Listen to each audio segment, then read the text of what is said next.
बच्चों, आज हम कक्षा 8 में एक नया अध्याय पढ़ने जा रहे हैं।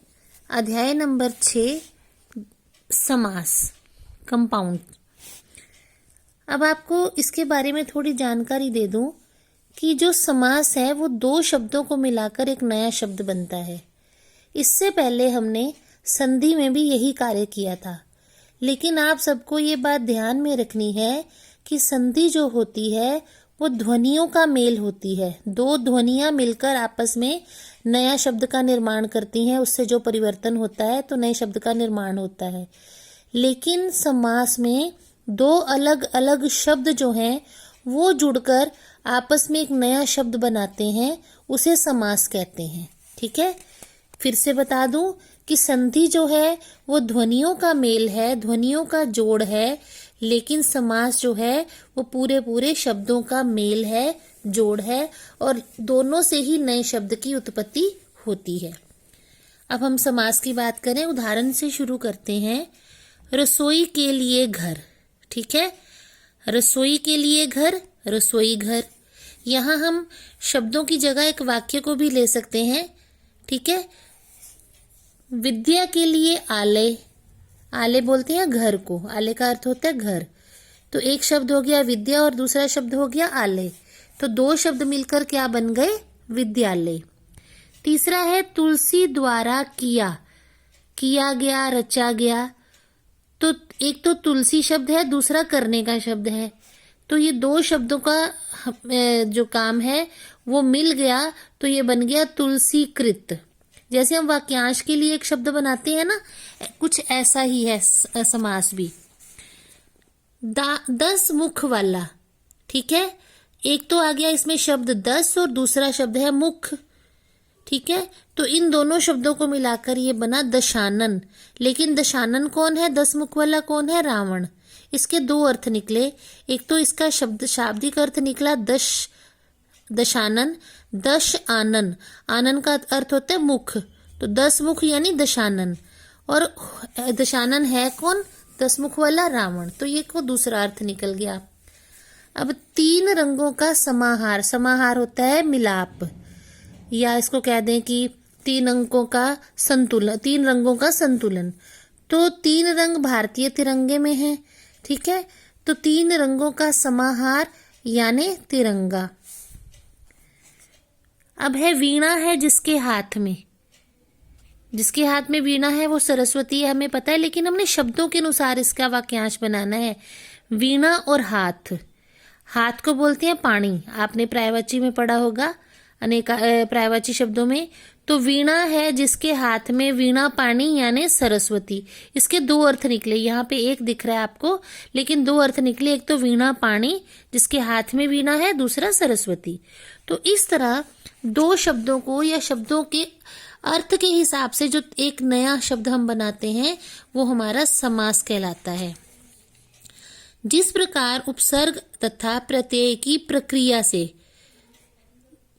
भिन्न दो शब्दों के योग से नए नए शब्द बनाए जाते हैं, जिस प्रकार उपसर्ग तथा प्रत्यय की प्रक्रिया से भिन्न दो शब्दों के योग से नए नए शब्द बनाए जाते हैं। हम प्रत्यय में भी तो करते हैं ना, शब्दांश में शब्द जोड़ते हैं, मूल शब्द।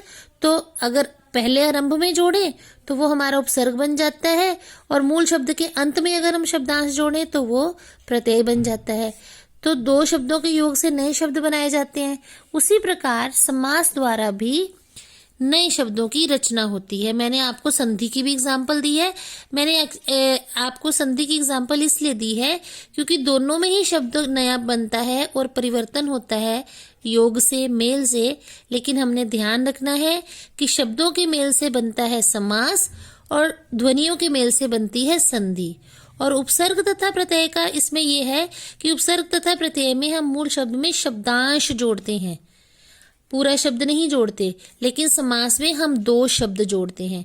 तो ये चारों में क्या अंतर होता है ये आपको थोड़ा सा याद रखना पड़ेगा। अब हम पढ़ते हैं समास की परिभाषा। समास शब्द का अर्थ है संक्षेप, यानी किसी बड़ी बात को कम शब्दों में कहना, संक्षेप में कहना।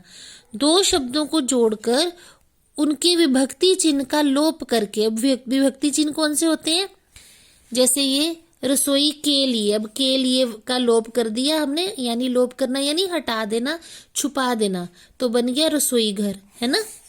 तो विभक्ति चिन्हों का लोप करके जब एक नया शब्द बनता है उसे समास कहते हैं। फिर से देखते हैं, समास शब्द का अर्थ है संक्षेप। दो शब्दों को जोड़कर उनके विभक्ति चिन्ह का लोप करके यानी छुपाकर, हटाकर जब एक नया शब्द बनता है उसे समास कहते हैं। अब हम आगे पढ़ते हैं, समासिक पद कौन से होते हैं। समास क्रिया से बना शब्द समस्त पद या समासिक पद कहलाता है। अब समास प्रक्रिया यानी 10 मुख वाला दशानन, ठीक है, ये नया शब्द क्या बना, दशानन।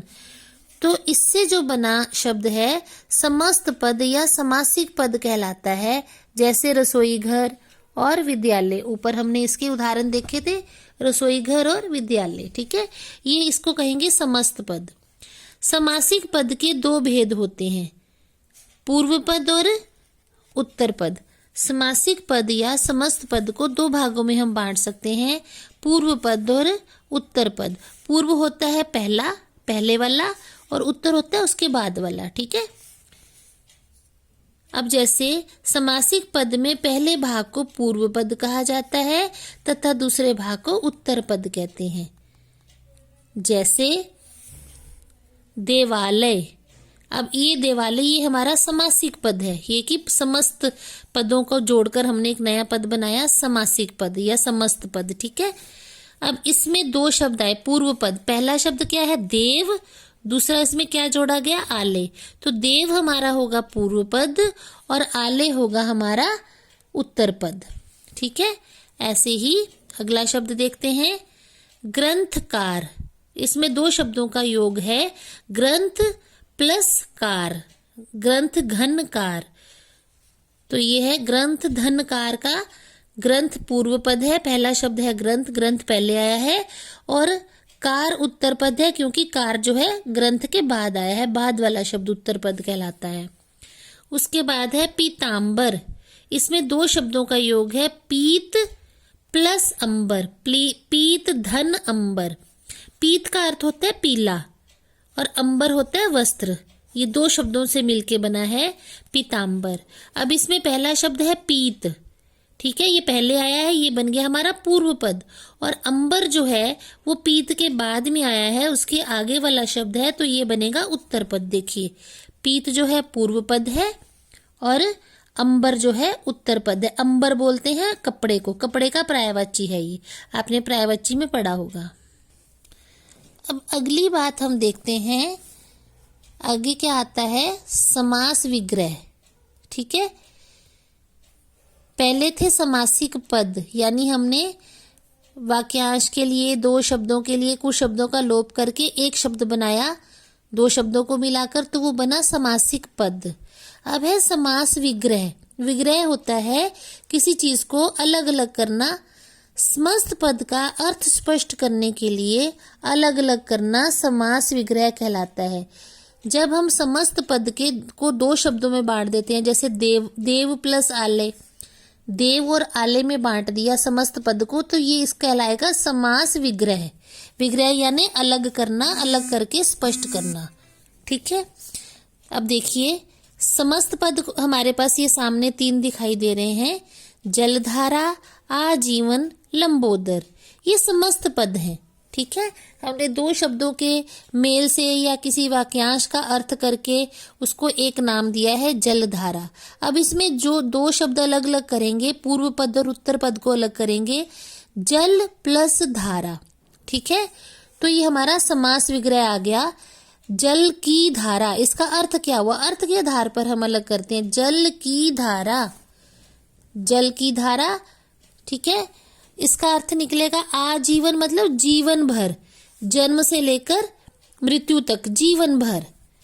लंबोदर, लंबोदर का अर्थ क्या है, लंबे उदर वाला, लंबे पेट वाला, लंबा है जिसका उदर, लंबा है जिसका उदर।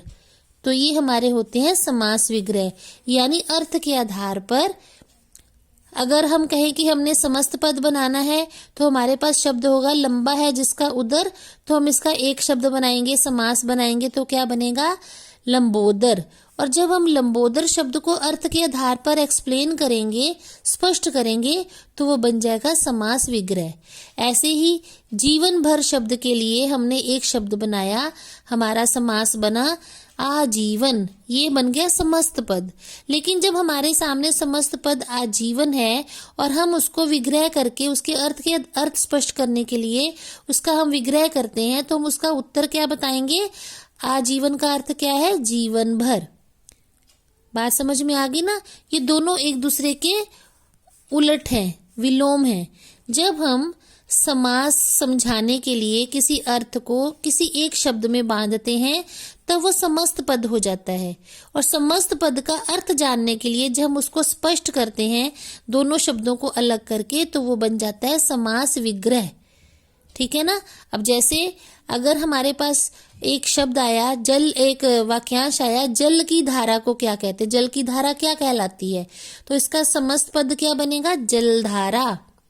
और अगर हमारे पास आया कि समस्त पद जलधारा है, इसका क्या अर्थ बना, तो हम इसको जब अर्थ स्पष्ट करने के लिए इसका विग्रह करेंगे, इसको अलग अलग करके बताएंगे, बीच में विभक्ति लगाकर बताएंगे, तो बन जाएगा जल की धारा।